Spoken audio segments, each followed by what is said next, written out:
Looks like spiritual healing is becoming very popular.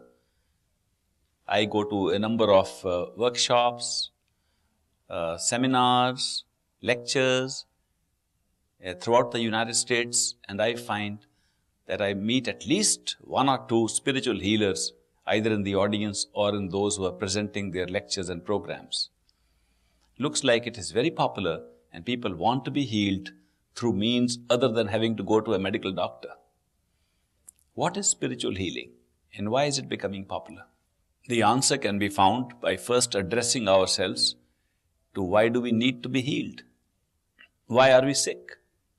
Why do we need a treatment either through medicine or through surgery or through spirituality to become well? Why are we unwell?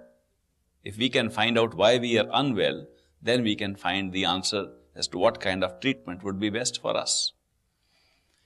This question of why we are sick has been considered by philosophers, scientists, doctors for thousands of years. And they have come up with different theories based upon their special interest or their special philosophy to which they subscribed.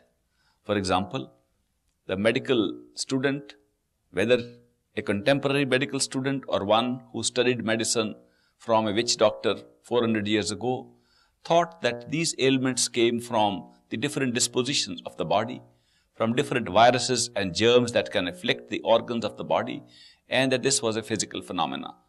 That just because certain balances were not there in the body, therefore we felt sick. And so we needed to correct those imbalances and then we would be all right.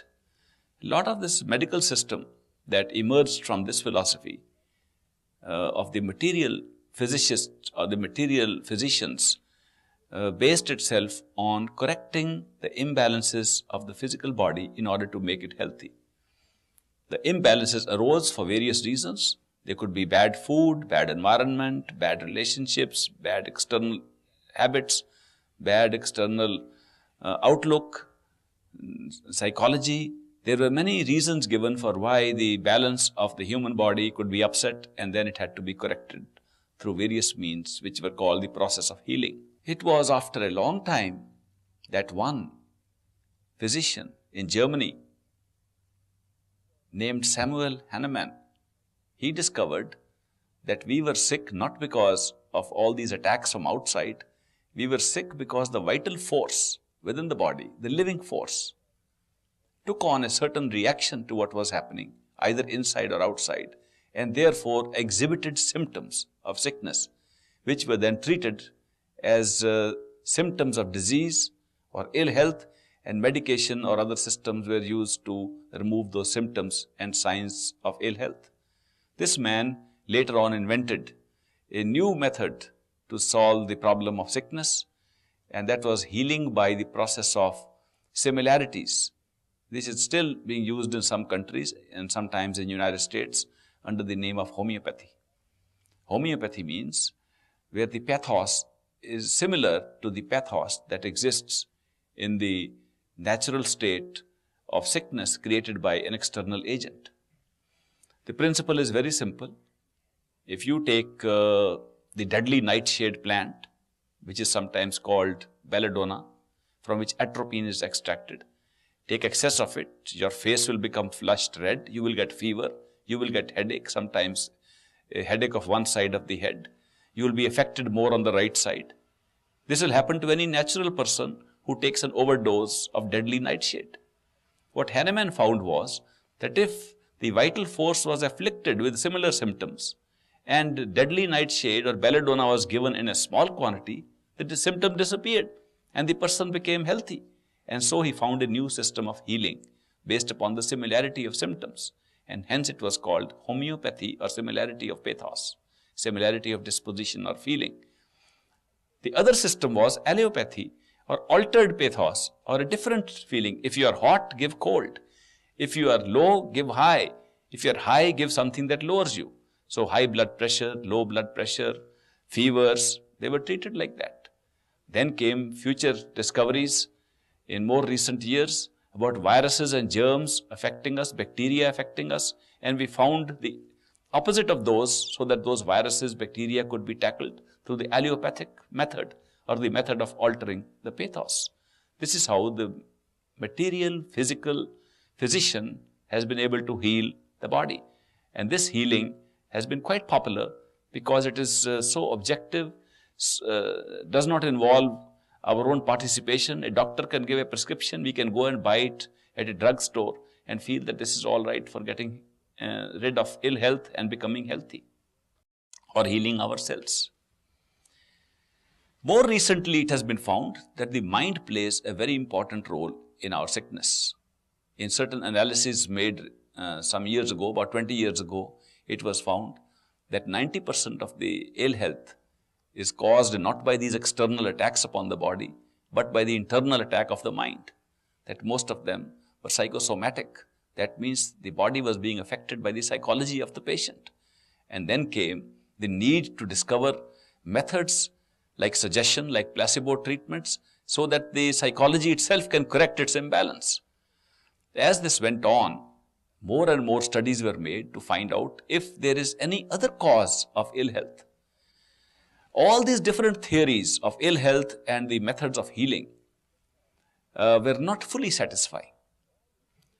The spiritual student who was trying to study the real nature of the self, of the spirit or the soul, thought that this must be some error, some mistake in the functioning of the spirit in the physical body that was leading to the sickness, and therefore sought a spiritual solution or a spiritual healing to that ill health. Recourse was had to the Eastern philosophy of karma, which says that when we are sick, we are not sick because there is an attack from outside. We are sick because of our own past actions. We must have done something wrong in a past life that we are afflicted with ill health now. And therefore, we have to pay our karma by going through these processes of ill health. And so we should cheerfully pay that. And if somebody charges us a fee, a physician comes and charges a fee, we owe it to that physician. We should pay quickly all his bills and get well. And this is the way we can pay off our karma and get rid of the sickness. In this process of the law of karma operating as the cause of sickness, the paying off of karma was the healing process which could get rid of sickness also. This karmic healing has been accepted as an axiom of the process of falling sick and the process of getting healed, and has been used as a philosophy to expound the healing process in the Eastern tradition for a long, long time. The Western students have looked to the East recently for several answers to their questions, including answers on spirituality. And so naturally, they addressed this question about healing also to the East. Of course, they found that in the East, there were yogis, swamis, mystics, men of enlightenment, men of psychic powers, who could just by giving a little piece of ash, cure very incurable and chronic diseases. And so they felt that maybe the power of the mind, the power of healing spiritually was great. So they began to see if the same spiritual healing could be practiced here also. Thus, the tradition of psychic healing or healing through forces other than the material medicines that we take to correct imbalances in the body became popular, and people began to draw lessons from such sciences as the Ayurvedic system of India, which was prevalent for more than 10,000 years, according to the belief in India, and several thousand years before the birth of Christ, according to the texts available on Ayurvedic system of treatment, which was based upon use of herbs, use of some metals, and use of natural methods in conjunction with yoga to get rid of ill health. Similarly, from the Middle East, they found the Unani system, the Greek system of medication, which also employed some psychology and some use of light, herbs and metals and minerals, so that in a combination of them, we could heal the body that was sick. And both these systems became very popular and are still used in those countries and are becoming popular recently in the United States as well. But the real question came up when somebody said by spiritual powers alone one can heal the body, because spirituality affects that vital part of ourselves, the life process, which Hahnemann had accidentally discovered. And therefore, a new rash of healers came up who began to use their own psychic powers, their own conscious powers, their own subconscious powers, and through the bodily movement of the hands upon the patient's body, they began to create what they thought were the processes of real spiritual healing.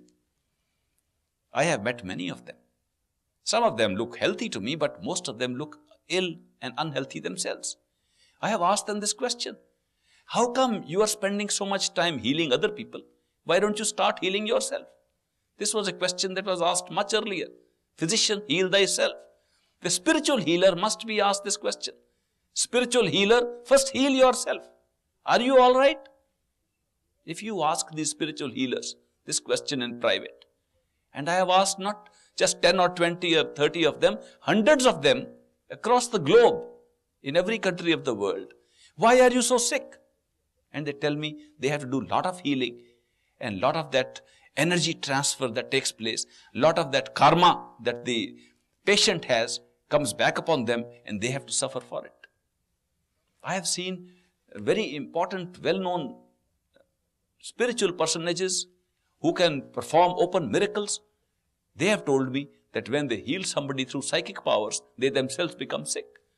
As if the karma which creates sickness, if it is to be paid back by that patient and he does not pay and somebody else comes and offers, all right, I will pay for you, then that person has to pay the karma and become sick. What kind of spiritual healing is this? This is just one person paying for somebody else. It does not really heal. Nor are these people interested in taking on the diseases and the illnesses of other people. But the popularity of spiritual healing is growing because people feel it is easy, does not cost any medical bills, does not require visit to the physicians or going to hospitals, and one can just pass a hand and pray and think well of a person and heal that person. Where did this myth come from that spiritually one can heal? The truth is that this was no myth. Upon this earth from time to time have walked perfect living masters, great enlightened beings, human beings who, though ordinary like us, were extraordinary in their love, in their awareness, in their knowledge. These masters, these special beings, when they came in contact with us, their love was so overpowering, it could flush out even the karma and the effect of karma upon our bodies. They could actually come and destroy the karma from our life and thus heal us through their love and their higher awareness. They did not come and operate from the level of the psychic powers within. They did not operate from the vital force. They did not operate from the chakras to cure us. They operated from love.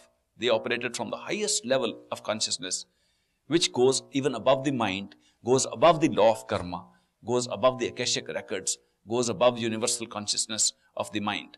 Therefore, these people, when they came and touched us with their love, we got healed. And it is this secret which we are trying to use by calling these psychic experiences as spiritual experiences and calling the psychic healing as healing spiritually.